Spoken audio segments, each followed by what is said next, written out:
Praise the Lord. ஆண்டவர் இரட்சகருமாகிய இயேசு கிறிஸ்துவின் நாமத்தில் உங்களை வாழ்த்துகிறேன். இயேசப்பா உங்க கூட இருக்கிறார். சந்தோஷம் தானே? இன்னைக்கு கூட ஆண்டவர் உங்க கூட பேச விரும்புகிறார். கொஞ்சம் நேரம் ஒதுக்கி கவனமாக இந்த வார்த்தையை கேட்பீங்கன்னா நிச்சயமாக இன்றைக்கு ஆண்டவர் உங்களோடு கூட பேசுவார். வாசிக்கலாமா? மார்க்கு 1ஆம் அதிகாரம் 40ஆம் வசனம். அப்போது குஷ்டரோகி ஒருவன் அவரிடத்தில் வந்து அவர் முன்பாக முழங்கால் படியிட்டு, உமக்கு சித்தமானால் என்னை சுத்தமாக்க உம்மால் ஆகும் என்று வேண்டிக் கொண்டான். ஒரு வேதனையான, நிச்சயம் நிறைந்த ஒரு உருக்கமான ஜெபம். ஒதுக்கப்பட்ட, ஓரங்கட்டப்பட்ட, அருவருக்கத்தக்க ஒரு மனிதன் குஷ்டரோகத்தோடு கூட ஆண்டவருக்கு முன்பாக வந்து முழங்கால் படியிட்டு, ஆண்டவரே உமக்கு சித்தமானால் என்னை சுத்தமாக்க உம்மால் கூடும் என்று வேண்டிக் கொண்டான். அடுத்த வசனம் சொல்லுது, அவர் மனதுருகி எனக்கு சித்தம் உண்டு, நீ சுத்தமாக என்று சொல்லி அவனை சுகமாக்கினார். என் தெய்வ பிள்ளையை, நம்ம ஆண்டவர்கிட்ட அநேக காரியங்களுக்காக ஜெபிக்கிறோம். மாதக்கணக்காய், வருஷக்கணக்காய் ஜெபித்து கொண்டே இருக்கிறோம். ஆனால் பதில் வரவில்லை என்று ஒரு கலக்கம் இருக்கும். ஆனால் இந்த மனிதன் தெய்வ சித்தத்தை எதிர்பார்த்து ஆண்டவருக்கு முன்பாக முழங்கால் படியிட்டு இருக்கிறான். நீங்கள் எத்தனையோ நேரங்கள் தெய்வ சமூகத்தில் முழங்கால் படியிட்டு ஜெபிக்கிறீர்கள்.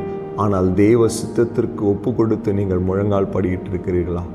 இன்றைக்கு ஆண்டவரை நோக்கி கேளுங்கள், ஆண்டவரே என் தேவைகள் இதுவாக இருக்கிறது, ஆனால் உமக்கு சித்தமானால் அதை எனக்கு நிறைவேற்றும் என்று சொல்லி தெய்வ சித்தத்திற்கு, தெய்வ விருப்பத்திற்கு உங்கள் வாழ்க்கையை ஒப்பு கொடுங்க, உங்கள் தேவைகளை ஒப்பு கொடுங்க. அவர் நிச்சயமாக மனதுருகி நம் தேவைகளை சந்திக்கிறவர், நமக்கு அற்புதம் செய்கிறவர். ஏதோ ஒரு வியாதியின் போராட்டம், கடன் பிரச்சனை, சோர்வுகள், வெளியே சொல்ல முடியாத ஒரு அழுத்தங்கள், என்ன செய்வதென்று தெரியாமல் கண்ணீரோடு இருக்கிறீர்களா? தெய்வ சமூகத்தில் முழங்கால் இடுங்கள். ஒதுக்கப்பட்ட, இனி வாழ்க்கையே இல்லை என்று அருவருக்கப்பட்ட ஒரு மனுஷன் தெய்வ சித்தத்திற்காய் முழங்காலில் நின்று வேண்டிக் கொள்ளும்பொழுது, நீங்களும் நானும் அவரை நோக்கி பார்க்கும்பொழுது, ஆண்டவரே உமக்கு சித்தமானால் எனக்கு இந்த காரியத்தை செய்யும், உமக்கு சித்தமானால் எனக்கு ஒரு அற்புதத்தை செய்யும், உமக்கு சித்தமானால் இந்த வியாதி என்னை விட்டு நீக்கி போடும் என்று கண்ணீரோடு அவரை நோக்கி பாருங்கள். தேவன் மனதுருகுகிறவர், அற்புதங்களை செய்கிறவர். இன்றைக்கு உங்களுக்கு செய்ய போகிறார். இன்றைக்கு எனக்கு ஒரு அற்புதத்தை ஆண்டவர் செய்ய போகிறார். நான் விசுவாசிக்கிறேன்.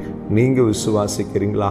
என் கூட சேர்ந்து முடிந்தவர்கள் முழங்கால் படியிட்டு உங்கள் கைகளை உயர்த்தி ஆண்டவரை நோக்கி ஜெபிப்போமா? இன்றைக்கு தெய்வ சித்தத்திற்கு ஒப்பு கொடுங்க. அவர் மனதுருகுகிற தெய்வன் மாத்திரமல்ல, அற்புதங்களை செய்கிற தெய்வன். உங்களுக்கு ஒரு அற்புதம் கிடைக்கும்.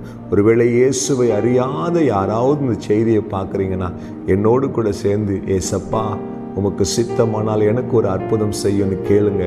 ஏசப்பா உங்களுக்கு ஒரு அற்புதம் செய்வார். இன்றைக்கு உங்களுக்கு ஒரு அதிசயம் நடக்கும்.